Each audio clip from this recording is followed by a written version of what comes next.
Hi folks, I'm Greg Warmoth. Welcome to this debate between the candidates running to represent a key Central Florida district in Tallahassee State House, District 30. And welcome to incumbent Republican Bob Cortez, who currently holds the seat, and his challenger, Democrat Joy Goff-Marcel. WFTV, in connection with the Commission on Local Debates, has produced several of these candidate matchups in what we call the Central Florida Debate Series. Many of you are watching live right now on WFTV.com. Full versions of all of our debates, including today's, will remain on WFTV.com through Election Day.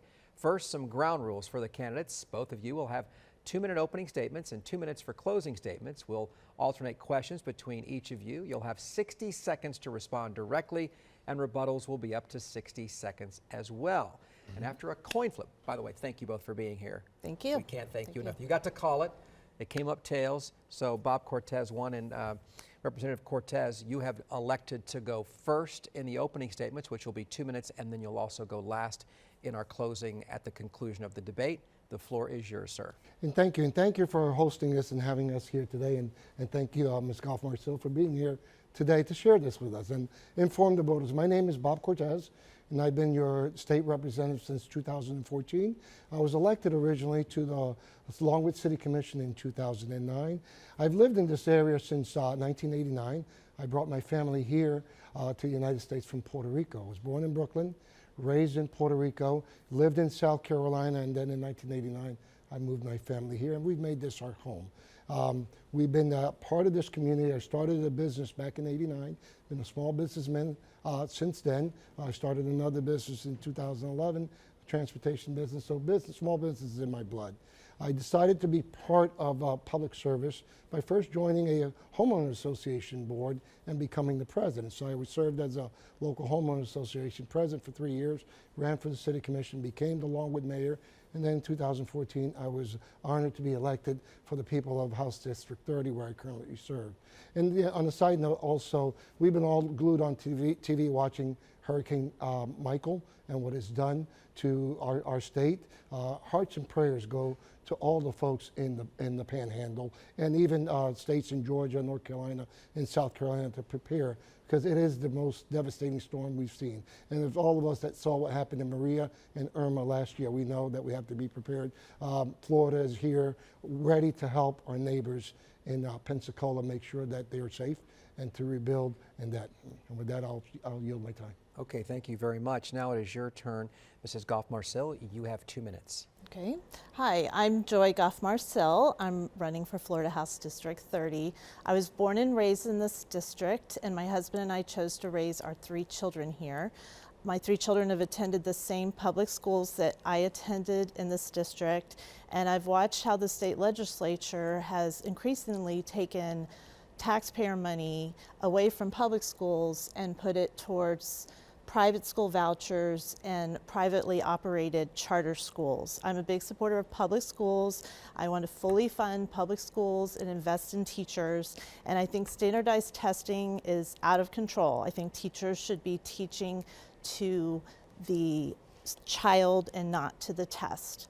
I'm a big supporter of the environment. I've been serving on the Maitland City Council for over 5.5 years, and on the council I have worked to protect waterways and wetlands. I believe that the state government should provide clean drinking water, and that is why I'm against fracking and I'm against offshore oil drilling.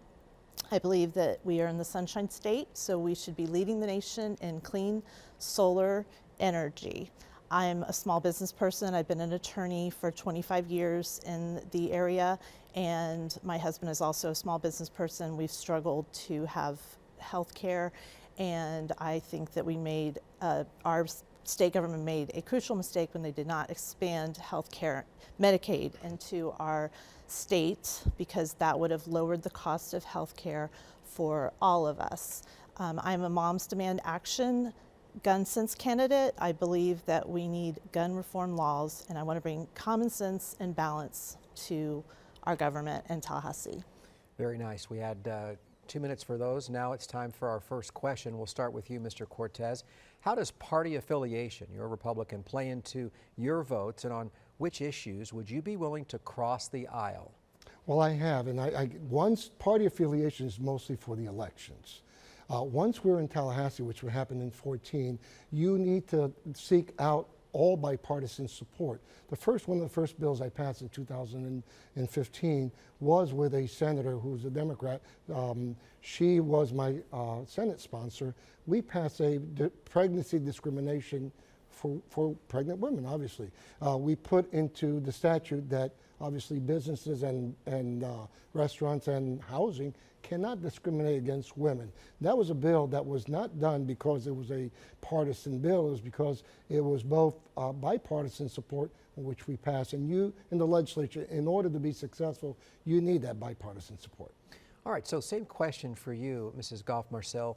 You have 60 seconds to respond. How does party affiliation, you're a Democrat, play into what you think your future votes will be in Tallahassee?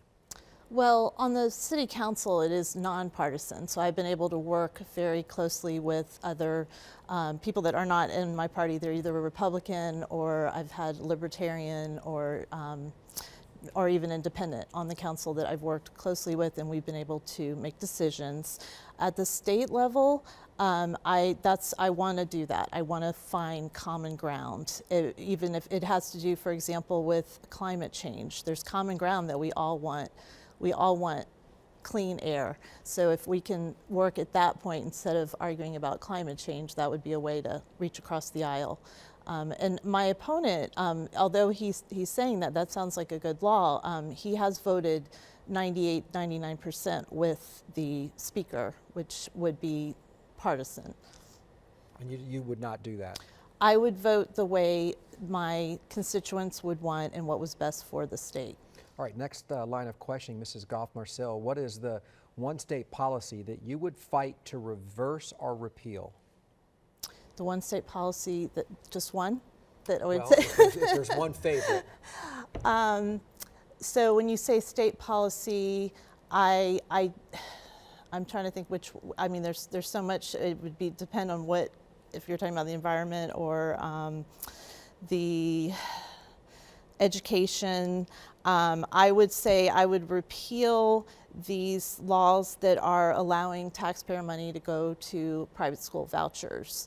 I do not think that is good policy to take taxpayer money and not put it in public schools, and that's increasingly happening every year, and it's causing our public schools to struggle, and we're not investing in teachers, and we need to make education our #1 policy in Florida. Representative Cortez, you can respond to that in a rebuttal form, or you could talk about what you would fight for in your next term to reverse or repeal that currently is on the books. Well, as far as repeal, we in the legislature have unlimited bills that we can use as repealers, and we usually enforce that. But I can tell you, a good legislator is the one that actually does not let bad policies pass. You know, you hear a lot of stuff that goes in. Last year there was a bill that was taking away local control from tree ordinances. That's a bill that we fought to make sure did not pass. So it's not so much repealing, it's stopping bad legislation from even making it all the way through the process and stopping it altogether. And then she mentioned something about, obviously, school choice. So she's looking to take away school choice from parents, which has shown for the past 20 years to improve graduation rates from 52% to currently 82% today. So I would support, actually opposite her, I would support school choice. Because he took on one of the things that you brought up there, I'm going to give you 30 seconds and him 30 seconds to respond to what he said about Well, you. thank you. I mean, I have nothing against school choice per se, but what's happening is that the charter schools, this is a private operation. They're calling themselves public, but they're privately operated. And when they fail, which they have failed, they're failing about 20 are failing a year on average. When they fail, the public schools have to absorb all of those children, and they don't get that money. That money goes with the charter schools. And charter schools, even when they fail in a county, they will reopen under a different name. Okay, time is up. Bob, I want to ask you then, do you consider a charter school public or private? Under state law, it is a public school. State law, statute 1003.22 says that charter schools are public schools. And as I would like to ask my opponent is that if she can mention which charter school right now in our area has closed recently where she's referring to, because yes, we've seen a few throughout the state, and obviously no entity is exempt from failing. I mean, I saw Sears was looking to go bankrupt after so many years, 89 years. So you have so many, but at the end of the day, most public charter schools are good schools. All right, next question for Mrs. Goff-Marcel. Child care costs are a growing concern for many Florida families, and District 30 has a higher than average amount of single parent families. Do you think the state should expand the Head Start program so more families are eligible? If yes, should all families be eligible regardless of their income? If no, why not, and what alternative solution do you propose? Well, I'm a big supporter of education at every level. More crucial, definitely at the lower income level, they should be supported first, because the ones that can afford it can pick their child care and they have that option. So I do think we would need to focus on those that cannot. And right now our wages are so low that people struggle to maintain a job and also be able to have child care, and they don't have health care either, because there's a lot of people that didn't fall through the cracks because we didn't expand Medicaid into our state.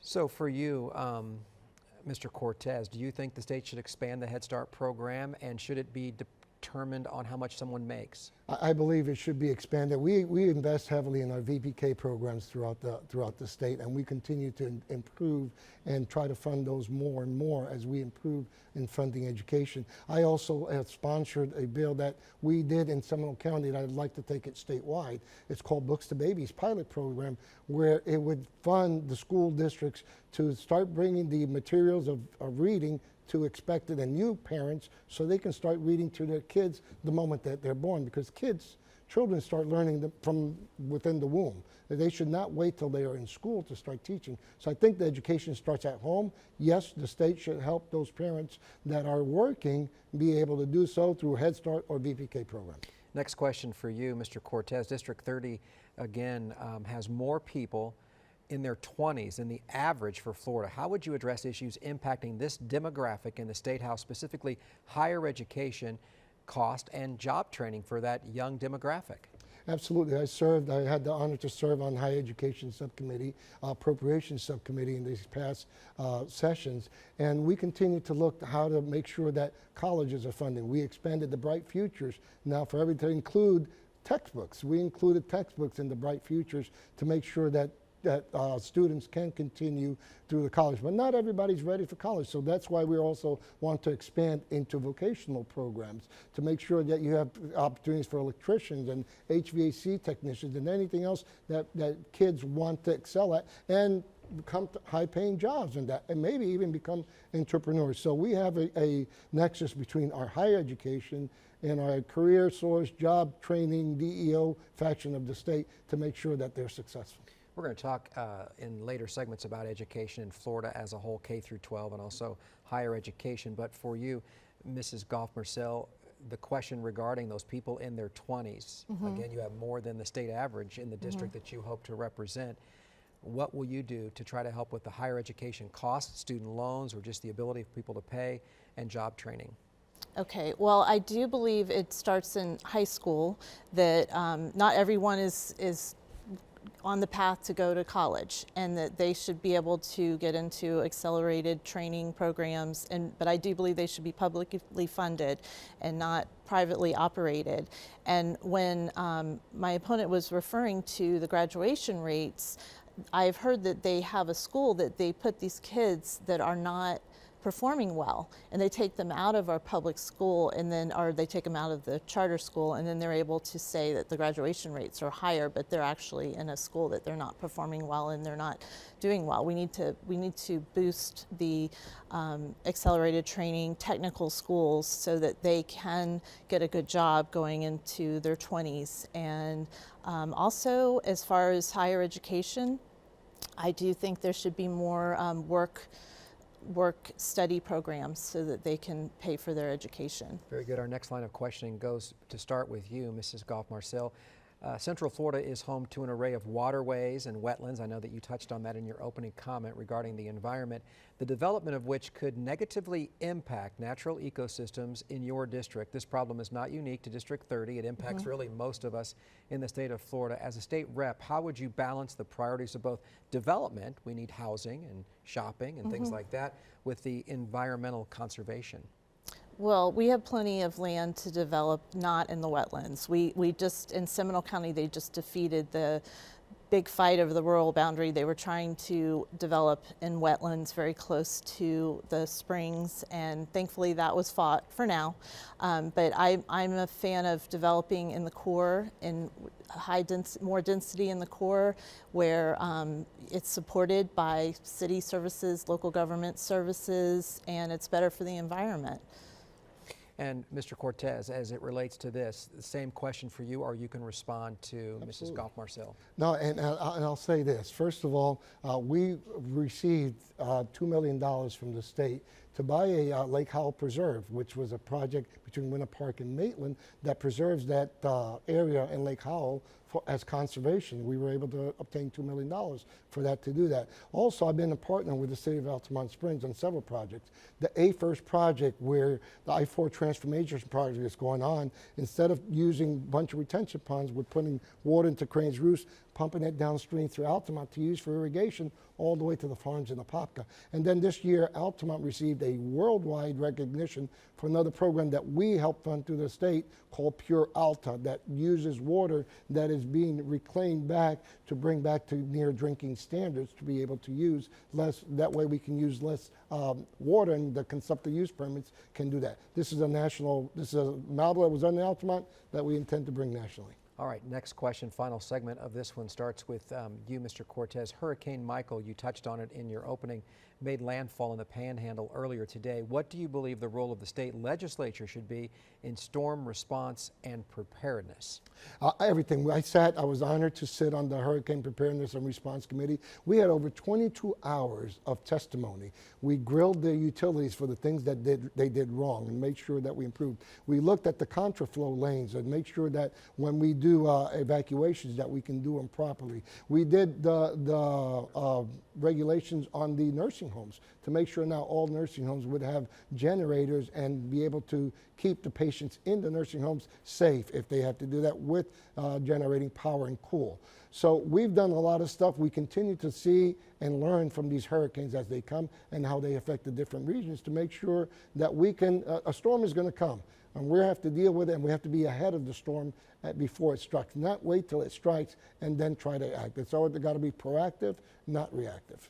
So there have been recommendations made. He did touch on some of the things the legislature did. Are there things that they're not doing in the state level that you would do and that you would bring to the forefront to help Floridians when storms like Michael hit? Yeah, well, obviously all the preparedness and all that is essential. We have to do that, but we also have to think about policies for the future, because we know what's happening. We know that these storms are coming more often, and we need to think about, are we going to rebuild by the coast? And we need to think about the people who can afford to rebuild and provide more affordable housing.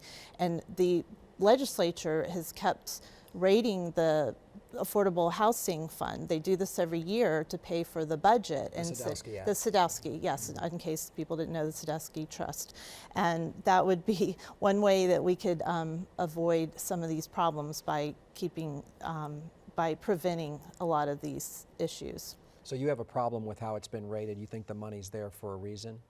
The money from the trust fund, yes, the money should go to affordable housing.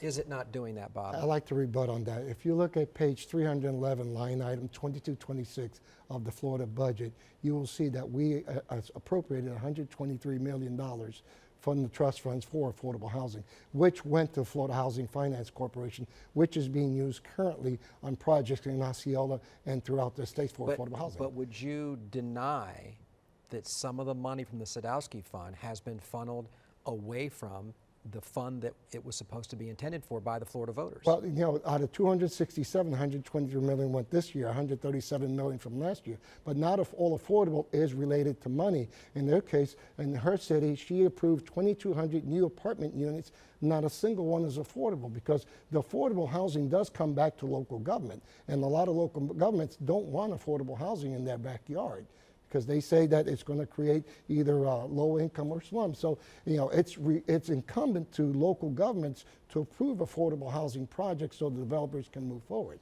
You have 30 seconds. Thank you. I didn't approve 2,200 apartments. There was a lot of apartments that were there were development agreements that were in place about around the time of the recession and before the recession, and the state government would renew their development agreements. So when many of the apartments that went up, they didn't even come before our council. We didn't even get a chance to talk about it or decide what the density would be on that. Obviously a hot button issue when it comes to that fund and the housing and how it's spent. We'll continue. And that concludes our first series of questions. We'll be back in a moment with more questions focusing on mental health spending, improving K through 12 education, ranked 40th right now, and many more issues that affect your life in a few moments. Okay, have a sip. And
welcome back. This is the second part of our special debate for an important state house race, District 30. We're here with the candidates seeking that office, Bob Cortez, the incumbent, and Joy Goff-Marcel. Thank you both for being here and helping inform voters about your positions. Let's start in with our next series of questions. First up, Mr. Cortez. Florida ranks last in per capita mental health spending given the large homeless and veteran populations. You don't have to walk far from Channel 9 and see the homeless situation here. And there's also others that are suffering in silence. That's how it's termed, from mental illness.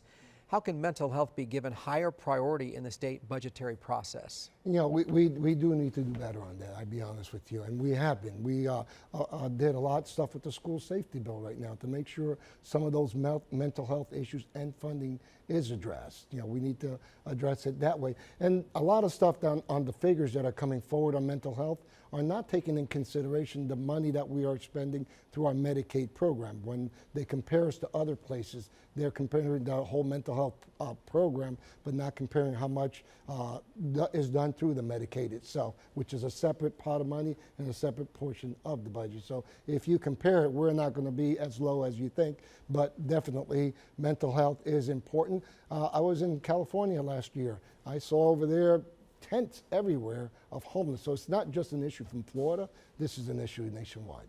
All right, Ms. Goff-Marcel, your reaction to Florida being last in per capita mental health spending. That's a fact. I think that's a tragedy. I think that, again, another argument why we should expand Medicaid into our state, just as the majority of states have done. That might explain why they're doing better than us. And again, that lowers the health care for everyone.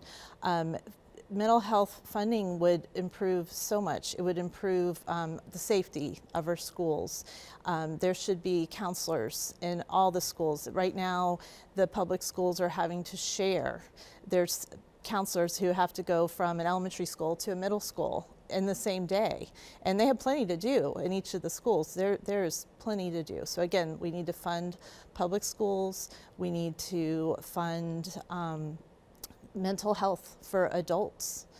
It will make everyone's lifestyle better, everyone's life. All right, next question for you, Ms. Goff-Marcel. Your district sees higher than average rates of automobile crashes too, and traffic incidents. It's an interesting statistic. Last year, the legislature passed an 18% reduction in penalties for non-criminal traffic infractions for motorists who attend driving school. What state level policies will you support related to automobile safety? Well, I would support looking into how we're going to deal with the texting and the distracted driving. I know when I'm driving and I'm looking at people, I've seen a big increase just in the last 10 years, I would say, where you're driving and you see the person weaving back and forth, and then you go around and you see that they're on their phone. We have to figure out a way to deal with the texting and driving. I think that would be a huge improvement. And I'm not familiar with the law that you're referring to, but I'm not sure why that was done. And I don't know whether I can't say whether I'd vote for it since I haven't read it, but I don't see how that's helped if we're now going down on the list. Would you vote then to make texting while driving a primary offense and not secondary, where you have to be pulled over for something else? Well, when you say that, I'm an attorney, so I will not commit to anything until I've actually read every line item and what is going to be in that bill. Fair enough. Bob, your take on what I just asked. Again, it's an interesting statistic that the district that you're in, higher than average rates of automobile crashes. And what about that 18% reduction in penalties for non-criminal traffic infractions? How do you defend that? No, absolutely. We saw that in the Transportation Committee, and we passed it in the bill. It was more to steer folks to actually take driving improvement course, because many folks were just paying the fines or contesting the fines and not actually taking the driving improvement course through the safety councils. We wanted folks to actually go and take a class and try to become a more safe driver. That was it was an incentive so they can take that. I also was a co-sponsor of the texting, House Bill 33, which was making texting a primary offense. And I believe it's a bill that we need to pass. Distracted driving is becoming